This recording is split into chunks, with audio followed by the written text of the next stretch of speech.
Hello CAPF aspirants.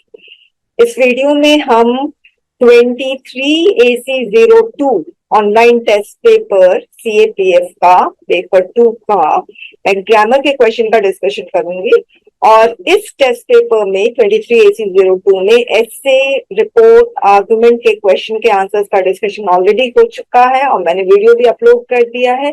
यदि आप लोगों को वो वीडियो देखना है तो आप मेरे चैनल के प्लेलिस्ट में जाएंगे, आपको एक प्लेलिस्ट दिखेगा एक्सपेक्टेड क्वेश्चन सीएपीएफ 2023। और अगर आपको इन्हीं आंसर्स के पीडीएफ चाहिए तो CAPFreshme.com में जाएंगे तो आपको पीडीएफ मिल जाएगी। आपको इस तरह से नाम होगा 23AC01 model answer, 23AC02 model answer, 23AC03 model answer.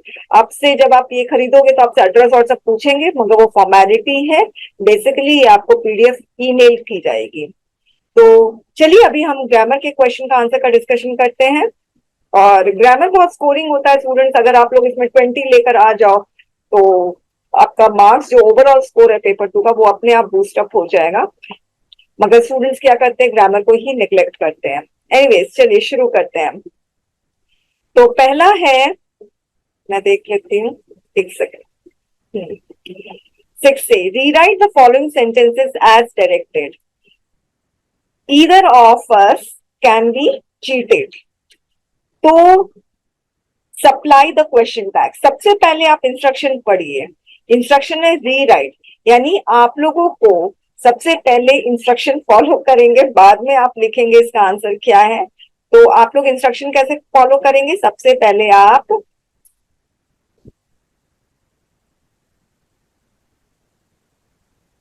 आप लिखेंगे either of us can be cheated. आप लोग ये पूरा का पूरा आप लोगों को लिखना है। उसके बाद आप लोगों को कॉमा देना है और फिर ब्लैंक देना है। ब्लैंक देना भी जरूरी है और क्वेश्चन मार्क पुट करना भी बहुत जरूरी है, ठीक है। और लाइन के इसके अंदर लिखना मना है तो आप लोग नहीं लिखोगे। अब स्टूडेंट्स, क्वेश्चन टैग सॉल्व करने का तरीका क्या होता है वो मैं आपको बता दूं।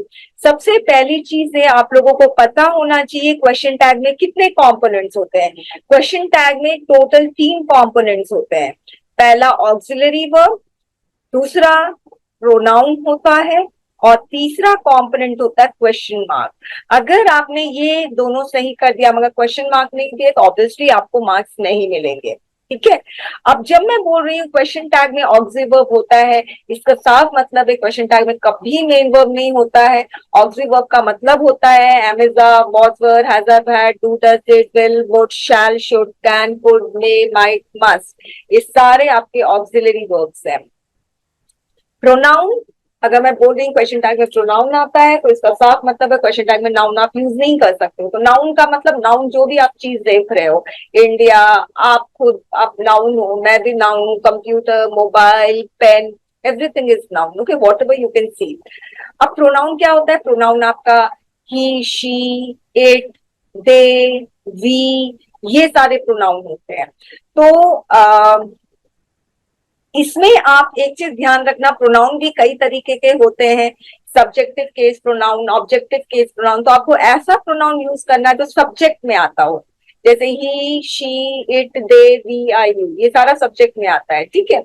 आप यही प्रोनाउन यूज करोगे, इसके अलावा आपको और कोई प्रोनाउन यूज नहीं करना है। दे आप यूज करोगे।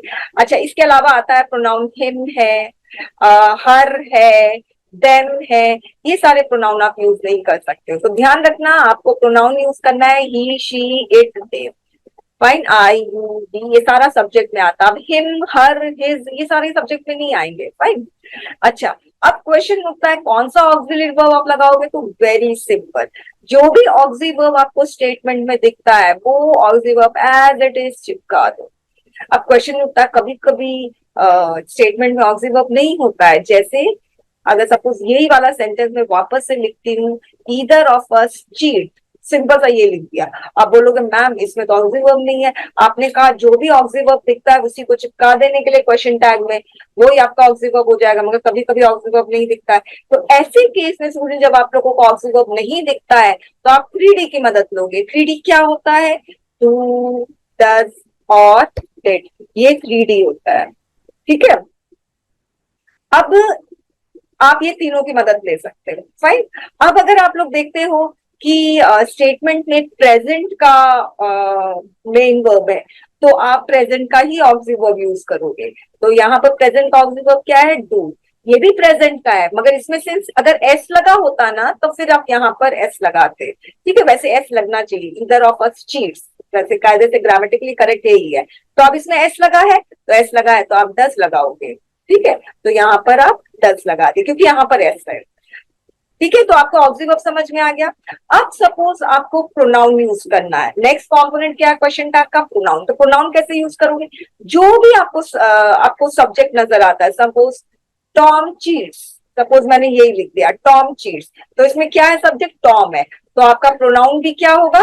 टॉम ही होगा। मगर टॉम तो नाउन है, तो यहाँ पर प्रोनाउन यूज करना, तो टॉम के बदले क्या प्रोनाउन आ जाएगा? ही आ जाएगा। Got it?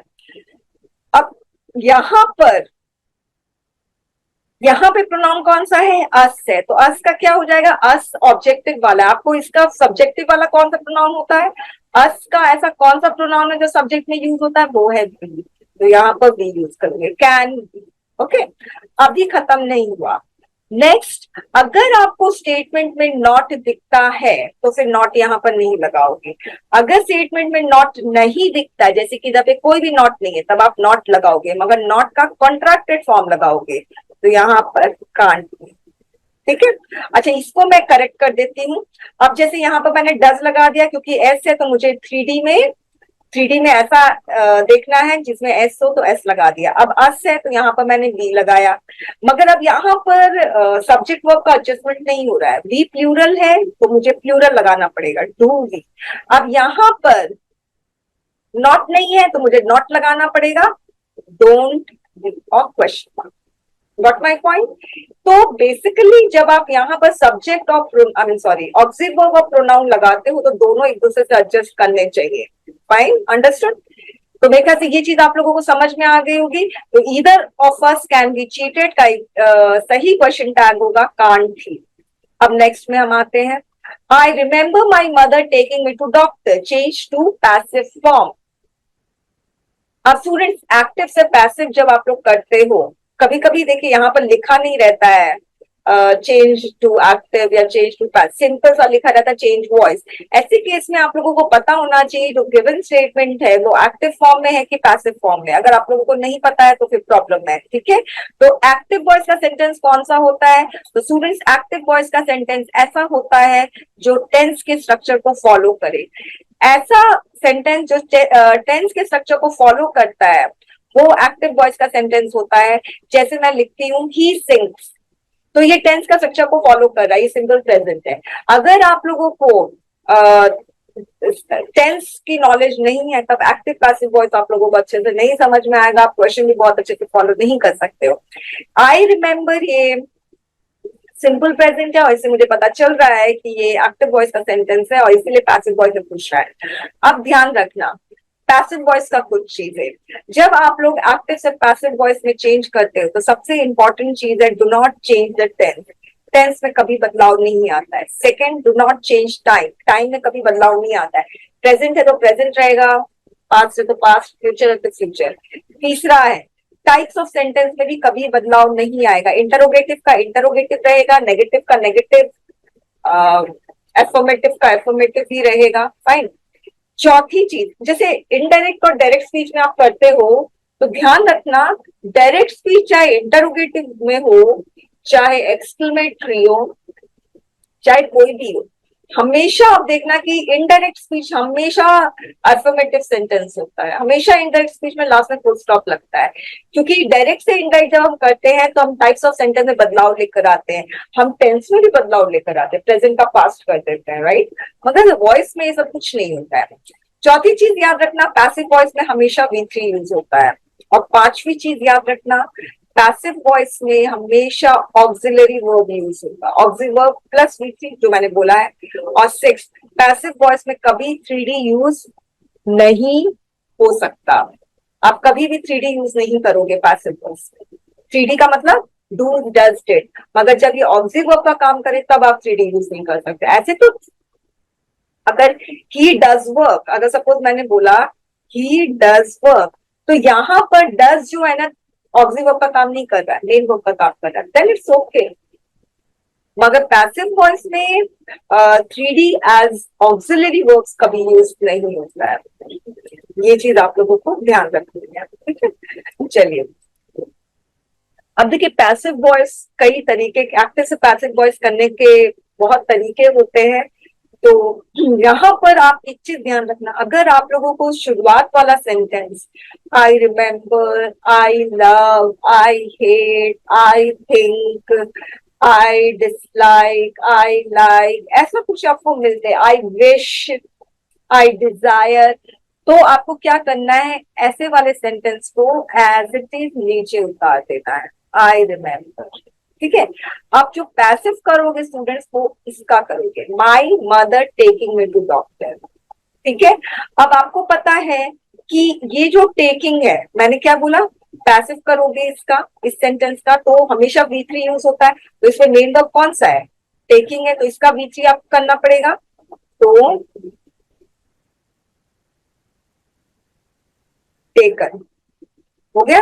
अब सिंस आईएनजी है तो मुझे एक आईएनजी यूज करना पड़ेगा, तो मैं यूज करूंगी बीइंग, आई रिमेम्बर, अच्छे से मैं बीइंग लिख देती हूँ, आई रिमेम्बर बीइंग टेकन, हो गया ना, मैंने इस वर्ब का पूरा पैसिव बना दिया इस, okay. I remember being taken to doctor by my mother, और full stop. Full stop put करना बहुत जरूरी है स्टूडेंट्स, फुल स्टॉप ही नहीं पुट करते, क्वेश्चन मार्क नहीं पुट करते हैं, या फिर सोफे मार्क्स आ जाएगा, तो ऐसे नहीं आएगा, fine. Next, change into negative sentence without changing the meaning, keep quiet. तो अब इसको नेगेटिव सेंटेंस में बदलना है। देखिए, एक टाइप ऑफ ट्रांसफॉर्मेशन होता है जिसमें हम एफर्मेटिव से नेगेटिव, नेगेटिव से इंटरोगेटिव करते हैं। तो अगर किसी ने मेरे वीडियोस देखे हैं जो यूट्यूब में अवेलेबल है, 159 रुपीज पर मंथ वाला, बहुत सस्ता है ये वाला, फीस कुछ है ही नहीं इसमें। आप लोग ये इस पे क्वेश्चन बहुत आते हैं, हर साल आते हैं, तो आप लोग प्लीज ये वीडियो जरूर से देख लीजिए, और आप लोगों को पता चल जाएगा कि, क्योंकि है ना कई रूल्स है, सारे रूल्स तो मैं यहाँ पर नहीं बता पाऊंगी, मगर फिलहाल अगर बोल रहा है नेगेटिव करने के लिए, तो ऑब्वियसली आपको नॉट यूज करना पड़ेगा, ठीक है।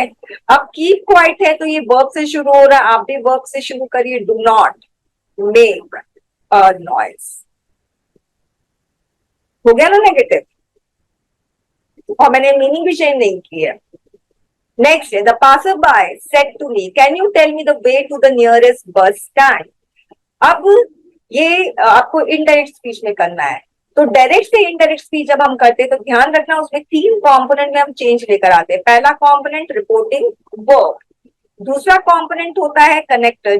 जब हम कनेक्टर यूज करते हैं तो ये जो डबल कोट्स देख रहे हैं, कॉमा देख रहे हैं, वो चेंज हो जाता है, आई मीन सॉरी, रिप्लेस हो जाता है, और इसके बदले हम कनेक्टर यूज करते हैं। फिर नेक्स्ट हम जो चेंज करते हैं वो हम रिपोर्टिंग स्पीच में करते हैं, जो कि ये है, फाइन। और फिर याद रखना, इनडायरेक्ट स्पीच में आपका कोई भी तरह का पंचुएशन मार्क नहीं होता है, इनडायरेक्ट स्पीच में सिर्फ फुल स्टॉप होता है, ये चीज ध्यान रखना है। तो पहला है, मैं इसको करती हूँ, the passer by said to me can you, ये तो क्वेश्चन पूछ रहा है, तो मैं क्या करूंगी, ऐसे लिखूंगी, the passer by asked me. अब स्टूडेंट्स कहते हैं मैम क्या हम इंक्वायर्ड लिख सकते हैं, लिख सकते हो, मगर जब आप इंक्वायर्ड लिखोगे तब आपको पता होना चाहिए इंक्वायर्ड के साथ प्रीपोजिशन ऑफ लगता है। दूसरी चीज, इंक्वायर्ड का फिर स्पेलिंग भी पता होना चाहिए, फाइन। तो बेटर है इतने झंझट में ना पढ़ के थोड़ा सा try to make a sentence very simple. आज लिख दोगे तो क्या बुरा है, और उसमें कोई प्रीपोजिशन लगता भी नहीं है, तब तो सबसे आसान है, the passer by asked me. अब यहाँ पर क्वेश्चन पूछा जा रहा है, तो जब भी ऐसा क्वेश्चन पूछा जाता है जिसका आंसर आपको यस और नो में मिलता है, can you tell me, yes I can tell you, no I can't tell you, तो कैन यू टेल मी में जब भी आपको ऐसा यस और नो वाला में मिले, तब आप इफ या वेदर यूज कर सकते हो। बेटर है इफ यूज करो, क्योंकि वेदर यूज करोगे तो आप स्पेलिंग गलत कर देते हो, गलत स्पेलिंग है, इसका मतलब मौसम है, और वेदर की स्पेलिंग ये होती है, तो स्पेलिंग गलत कर दोगे, तो बेटर है इफ यूज करो, इसमें स्पेलिंग का कोई पंगा नहीं है। The passerby asked me if, अब ये यू कौन हो जाएगा, ये मी है, तो आई, इफ आई कैन का क्या हो जाएगा, सिंस ये पास्ट है स्टूडेंट, अगर रिपोर्टिंग वर्ब पास्ट होता है तो ध्यान रखना आपको इनडायरेक्ट स्पीच में जो भी वर्ब है उसको भी पास्ट करना पड़ेगा। तो आप फर्स्ट वर्ब को पास्ट करोगे, कैन का कुड, सेकेंड वर्ब में कोई चेंज मत लिख कर आना, फर्स्ट वर्ब का ही आप पास्ट करना। कैन इफ आई, अब ये इफ कनेक्टर है तो कनेक्टर के बाद हमेशा सब्जेक्ट आता है, ओके। तो कंजंक्शन है तो कंजंक्शन के बाद सब्जेक्ट यूज करोगे, यहाँ पर नहीं है, यहाँ पे वर्ब है, ओके, क्योंकि यहाँ पे कनेक्टर नहीं आया ना, यहाँ पर कनेक्टर आ गया, कनेक्टर के बाद नया सेंटेंस स्टार्ट होता है, नया सेंटेंस सब्जेक्ट से स्टार्ट होता है। इफ आई, कैन का कुड, टेल। अब मी क्या है, ये आई है, ये मी, ये यू सेकेंड पर्सन इसके अकॉर्डिंग चेंज होगा, और ये मी किसके पास बाय के अकॉर्डिंग चेंज होगा, हिम, द वे। अब बाकी सारा वैसे ही हो जाएगा, एकदम same to same, way to the nearest bus stand, okay students. तो ये आपका ऑफर स्टॉप पुट करना क्वेश्चन मार्क में। I, he and you carried out the project successfully. Correct the sentence. बहुत इजी है स्टूडेंट, ध्यान रखना ये जो ग्रामर का रूल अभी मैं आपको बताऊंगी वो मॉरल ग्राउंड पर आधारित है। तो ये कहता है कि जब भी first person second person sorry ये सेकंड पर्सन थर्ड पर्सन हो, कोई अच्छा काम हो रहा है तो अपने आप को क्रेडिट मत देना, अपने आप को लास्ट में रखो। जब कोई बुरा काम हो रहा है तो सबसे पहले अपने आप को ब्लेम करो। बोला भी जाता है कि अगर आप सब मिल के कुछ अच्छा काम करते तो हमें लगता ना नहीं मैंने किया सर मैंने किया, मगर जब कोई बुरा काम होता है मैंने नहीं किया इसने किया है। तो ये मॉरल ग्राउंड के आधार पे ये रूल है कि जब आप अच्छा काम करते हो तो अपने आप को लास्ट में रखो, ठीक है, और जब आप बुरा काम करते हो तो अपने आप को पहले रखो, ठीक है। तो इसमें 2-3-1 का फॉर्मूला अपनाओगे, 2 यानी यू, ठीक है, you he and I, you he and I carried out the project successfully, or full stop. Got it? I'll give you money, you will not misuse it on condition that, ये connector है, बहुत easy है। on condition का मतलब होता है कि पर शर्त है कि, ठीक है। तो I'll give you money, आप लिखो I will give you money, ये पूरा लिखो, फिर उसके बाद ये कनेक्टर पुट कर दो, पर शर्त है कि ऑन कंडीशन दैट। जब भी कंबाइन करने के लिए दिया जाता है स्टूडेंट्स तो कोई भी आप टेंस वेंस का बदलाव नहीं करोगे, you will not misuse it, बहुत सिंपल है students, you will not misuse it, ठीक है।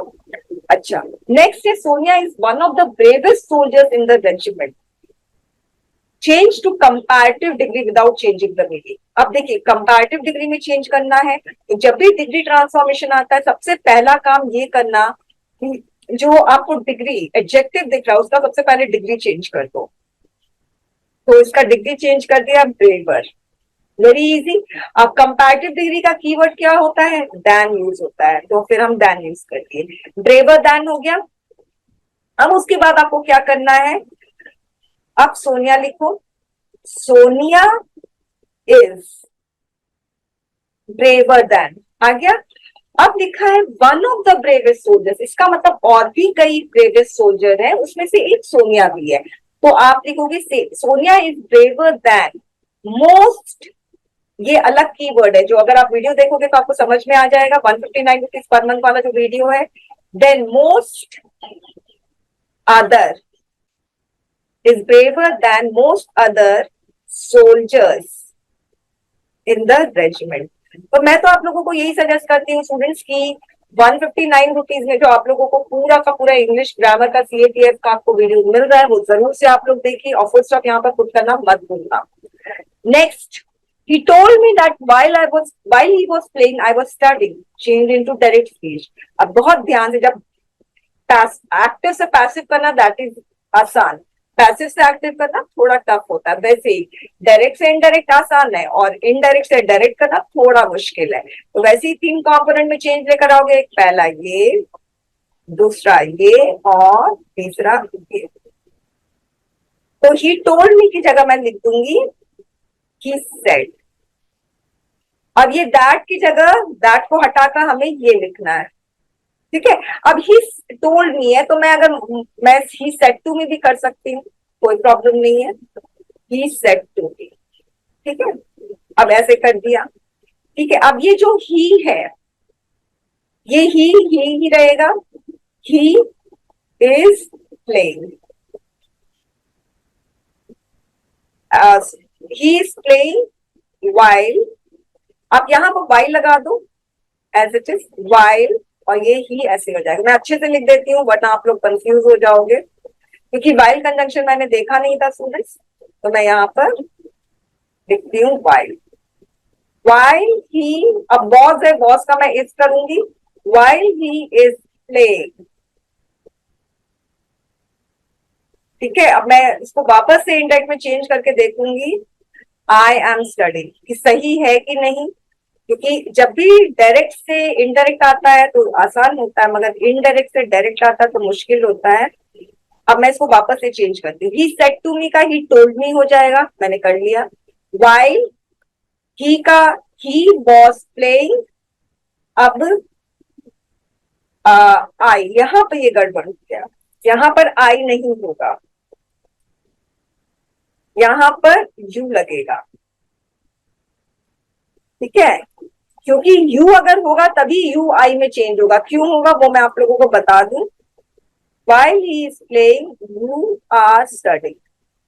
देखिए ही का ही रहता है, यू किसके अकॉर्डिंग चेंज होता है, जो सुन रहा है ना उसके अकॉर्डिंग चेंज होता है, और जो सुन रहा है वो कौन है, मी है। तो यू किस में बदल जाएगा, आई में बदल जाएगा, ये रहा। तो यहाँ पर यू होगा। Okay, he said to me while he is playing you are studying। Fine। The lunch was over, the students went inside the classroom। Combines the sentence using having it। अब स्टूडेंट्स ये participle का है। अब जब भी आप participle से connect करने की कोशिश करते हो, दिस इज पार्टिसिपल, बोला नहीं है मगर है ये पार्टिसिपल। पार्टिसिपल से कनेक्ट करने की कोशिश करते हो तो आपको सबसे पहली चीज देखनी है कि सब्जेक्ट डिफरेंट है क्या। सब्जेक्ट डिफरेंट है, जब सब्जेक्ट डिफरेंट है आप सब्जेक्ट से ही शुरू करोगे। The lunch,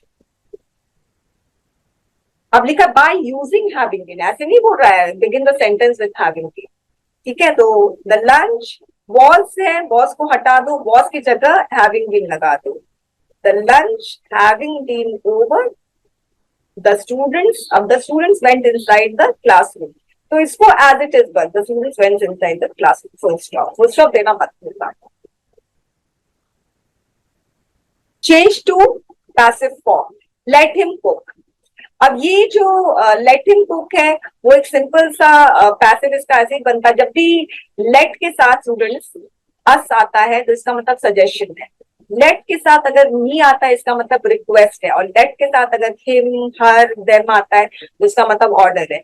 it is ordered, फिर एज इट इज लिख दो, टू लिखने के बाद as it is, to let him cook, एकदम सिंपल, ठीक है।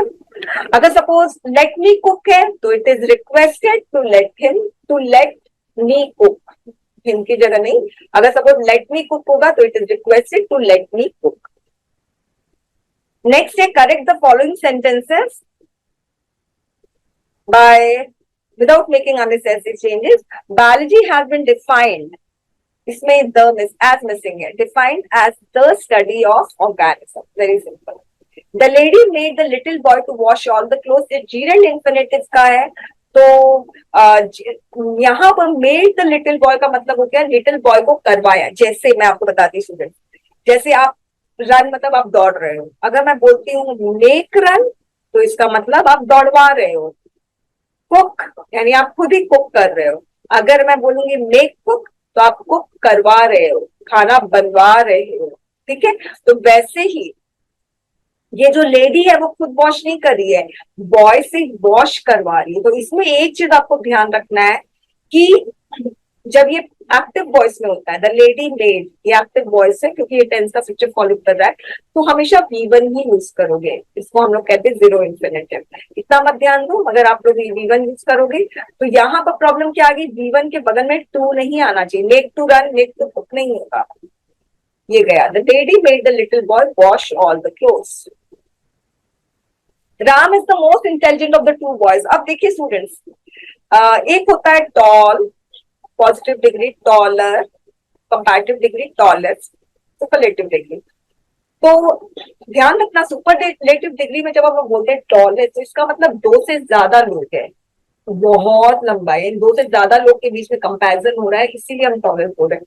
अगर दो लोग के बीच में कंपैरिजन हो रहा है तो टॉलर बोलोगे। तो यहाँ पर टू है, तो यहाँ पर मोर बस हो जाएगा, और एकदम सही। Next, the list of the items at the dinner were relished by all, very very easy. Students देखिए, इसमें आप वर्ब पहचानिए कौन सा है, ये वाला है। तो ये आपका ट्रू वर्ब हुआ, असली वर्ब। और एक और वर्ब है रेलिश, मगर पहला वर्ब यही है। इसके पहले जितना भी आ गया ये आपका असली सब्जेक्ट हो गया। The list of items at the dinner, ये पूरा का पूरा असली सब्जेक्ट हो गया। अब असली सब्जेक्ट में कितने प्रेपोजिशन, एक प्रेपोजिशन और ये दो प्रेपोजिशन। अब फर्स्ट प्रेपोजिशन के पहले जो भी है वो आपका असली असली सब्जेक्ट है। अब देखिए स्टूडेंट्स, ये ट्रू सब्जेक्ट है। अब मैं आपको बताती हूँ, ये ट्रू वर्ब के पहले जितना भी है पूरा का पूरा सब्जेक्ट है। तो स्टूडेंट सोचते हैं यार डिनर असली सब्जेक्ट है कि आइटम्स असली सब्जेक्ट है कि लिस्ट असली सब्जेक्ट, कंफ्यूजन होता है ना। इसीलिए मैं आपको शॉर्ट ट्रिक बता रही हूँ। इतना लंबा सब्जेक्ट है, 1 2 3 4 5 6 7 7 वर्ड्स के सब्जेक्ट है। तो इसमें अगर आपको सब्जेक्ट में प्रेपोजिशन दिखता है, एक दो तीन, जितना ज्यादा प्रेपोजिशन होगा उतना ही लंबा सब्जेक्ट होगा। आप बिलीव नहीं करोगे, 23 वर्ड्स के भी सब्जेक्ट होते हैं। स्टूडेंट इतने कंफ्यूज, भाई कौन से वर्ड को हम असली सब्जेक्ट माने जिसके अकॉर्डिंग हम वर्ब को एडजस्ट करें।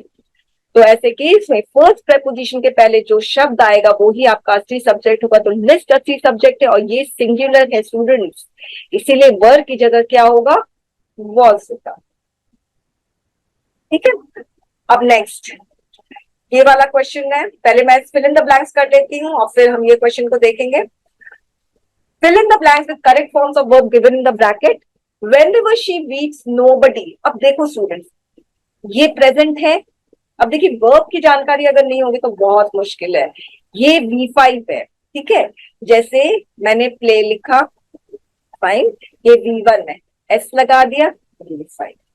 रन लिखा, V1 है, एस लगा दिया, V5। राइट, V1 एस लगाया, V5। और जहां एस लगा है वो वर्ब सिंगुलर होता है। एस हटा दो, ये सारे वर्ब्स अपने आप प्लूरल हो जाएंगे।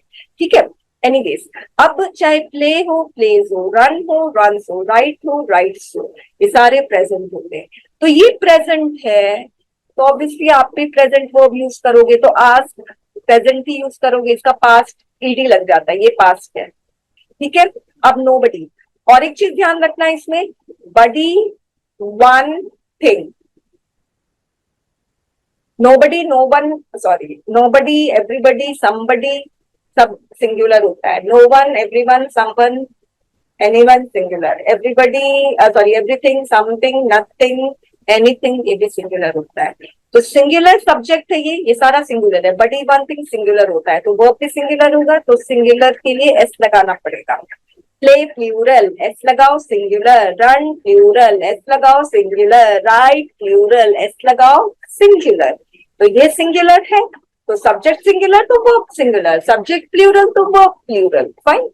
अच्छा, अब देखिए, जब भी आपको बोला जाता है फॉर्म्स ऑफ वर्ब को चेंज करने के लिए, आप देखना कि जो सेंटेंस आपको दिया गया है, देखिए इसमें ब्लैंक फिल करना है ना, इसमें वर्ब फिल करना है, तो ये वाला सेंटेंस प्रेजेंट है।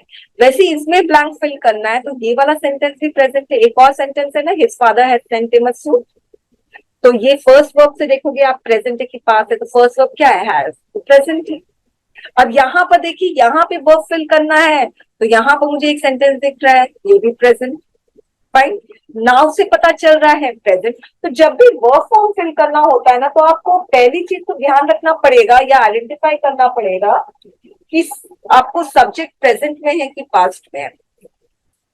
तो मुझे ये भी प्रेजेंट लग रहा है, इससे पता चल रहा है ये भी प्रेजेंट है। और always, the to and to, always से पता चल रहा है ये भी प्रेजेंट है, तो सारे प्रेजेंट है। दूसरा आपको आइडेंटिफाई करना है कि सिंगुलर वर्ब यूज करना चाहिए कि प्लूरल वर्ब यूज करना चाहिए। इससे पता चल रहा है प्रेजेंट है, तो ही सिंगुलर है, तो सिंगुलर वर्ब यूज करेंगे। तो सीम प्लूरल, सीम्स सिंगुलर, एस लगा दिया, singular. It is the second time you, अब यहाँ पर मुझे प्रेजेंट परफेक्ट लगाना पड़ेगा। यू हैव कम हियर, कम केम, कम, कम बीच है। क्यों मैंने प्रेजेंट परफेक्ट लगाया है? क्योंकि सेकेंड टाइम एक कीवर्ड है, थर्ड टाइम, फोर्थ टाइम, ये सब कीवर्ड है जो प्रेजेंट परफेक्ट का कीवर्ड है। नाउ भी प्रेजेंट परफेक्ट का कीवर्ड है, तो आई have stayed here until now. To and to always makes. क्यों मेक्स क्यों होगा? आप बोलोगे मैम एंड है तो सब्जेक्ट प्लूरल है, नहीं। टू और टू को प्लस करते हैं तो फोर, दोनों मिला के करेंगे ना, इसीलिए जो भी अरिथमेटिक कैलकुलेशन होता है तब आपका सब्जेक्ट सिंगुलर माना जाता है और वर्ब भी सिंगुलर माना जाएगा। फाइन, चलिए अब हम ये वाला करते हैं। Use each of the following words in two separate sentences as directed. तो जैसे यहाँ पर लिखा है स्विमिंग को एज अ नाउन लिखना है, स्विमिंग को एज अ वर्ब लिखना है। तो स्टूडेंट्स बहुत कायदे से आपको लिखना है, बहुत डिसिप्लिन देंगे। स्विमिंग, अब यहाँ पर नाउन लिखो और फिर एक सेंटेंस लिखो, फिर स्विमिंग लिखो, फिर यहाँ पर वर्ब लगाओ और फिर एक सेंटेंस लिखो। और कोशिश करो स्टूडेंट्स एकदम सिंपल सिंपल सेंटेंस बनाओ। जैसे स्विमिंग अगर वर्ब करेंगे तो कैसे बोलेंगे, ही इज स्विमिंग, हो गया सेंटेंस। और ये एकदम ग्रामेटिकली करेक्ट है और आपको पूरे मार्क्स मिलेंगे। अब स्विमिंग को नाउन कैसे करेंगे? अगर नाउन क्या होता है, सब्जेक्ट में आता है ना, तो सब्जेक्ट में डाल दो swimming is a good exercise, swimming is a good exercise, हो गया ना। तो इस तरह से आपको करना है और फुल स्टॉप पुट करना मत भूलना। और मैं इसके आंसर दिखा रही हूँ। Much as adjective, I have too much work to do. कैसे यहाँ पर मच एडजेक्टिव है? क्योंकि एडजेक्टिव क्या होता है, नाउन के पहले आता है। ये नाउन है तो फिर ये एडजेक्टिव होगा। Much as an adverb, he is much too worried. ठीक है, तो यहाँ पर ये जो मच है वो एडवर्ब है। क्यों? क्योंकि दूसरे एडवर्ब को, ठीक है, वरीड क्या है, वर्ब है। वर्ब के पहले वर्ब को कौन मॉडिफाई कर रहा है, टू कर रहा है, तो ये एडवर्ब हुआ। एडवर्ब को जो मॉडिफाई करता है वो एडवर्ब होता है। एक्चुअली एडवर्ब है वो नाउन को भी मॉडिफाई करता है, वर्ब को भी मॉडिफाई करता है, एडजेक्टिव को भी मॉडिफाई करता है और अनदर एडवर्ब को भी मॉडिफाई करता है। Long as adverb, how is the movie. यहाँ पे लॉन्ग आया ही नहीं है, मुझे इसको ठीक करना होगा। Long as an adjective, he went on a long journey. तो यहाँ पर जर्नी नाउन है, नाउन के बगल में ये लॉन्ग क्या है, ये एडजेक्टिव है। फाइन, तो मैं क्या से सही होगा। और यहाँ पे लॉन्ग एज एन एडवर्ब यहाँ पे यूज नहीं हुआ है, मैं इसको ठीक कर देती हूँ। इसको एज एन एडवर्ब हम यूज करेंगे तो मैं आपको बता देती हूँ क्या होगा। मैंने बोला दे टॉक